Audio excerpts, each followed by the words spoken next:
حق اور باطل کا مارکا جہاں کہیں بھی ہوگا تو جو انسپریشن لی جائے گی حق والوں کے لیے وہ تو حسین سے لی جائے گی، وہ امام حسین رضی اللہ تعالیٰ عنہ سے لی جائے گی۔ جس طرح ڈاکٹر صاحب ذکر کر رہے تھے امام علی مقام رضی اللہ تعالیٰ عنہ کے نام کے حوالے سے، تو میں یہ عرض کرنا چاہتا ہوں، قرآن مجید کے اندر اللہ تبارک و تعالیٰ نے ارشاد فرمایا نا، انا اعطیناک الکوثر فصل لربک وانحر ان شانئک هو الابتر۔ جب میرے اور آپ کے آقا صلی اللہ تعالیٰ علیہ وسلم کا صاحبزاد حضرت عبداللہ کا وصال ہوا رضی اللہ تعالیٰ عنہ،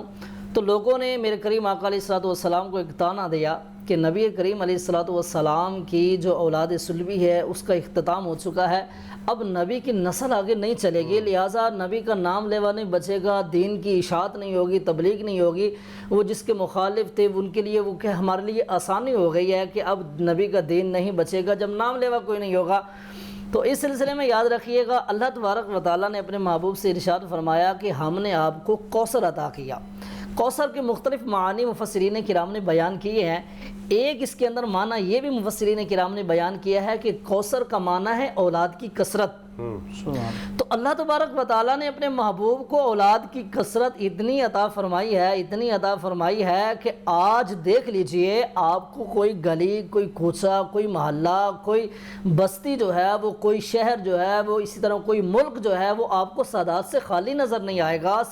خون مصطفیٰ وہاں موجود ہوگا۔ اور یہ میرے کریم آقا علیہ الصلوۃ والسلام کی ہی نسل ہے، کیونکہ اس لیے کہ میرے آقا صلی اللہ علیہ وسلم کی بارگاہ میں جب سیدنا امام حسن رضی اللہ تعالیٰ عنہ کو لایا گیا تو میرے آقا نے امام حضرت علی المرتضیٰ سے پوچھا تھا، ما سمیت ابنی، تو نے میرے بیٹے کا نام کیا رکھا ہے؟ یعنی یہاں پر رسول اللہ حضرت امام حسن کی نسبت اپنی طرف کر رہے ہیں کہ یہ میرا بیٹا ہے۔ اسی طرح جب امام حسین کی ولادت ہوئی تو مولا علی سے میرے آقا نے پوچھا کہ تم نے اس کا نام کیا رکھا ہے؟ ما سمیت ابنی، کہ میرے بیٹے کا نام کیا رکھا ہے؟ یعنی رسول اللہ صلی اللہ علیہ وسلم ان شہزادوں کی نسبت اپنی طرف کر رہے ہیں۔ اور یہ یاد رکھیے گا،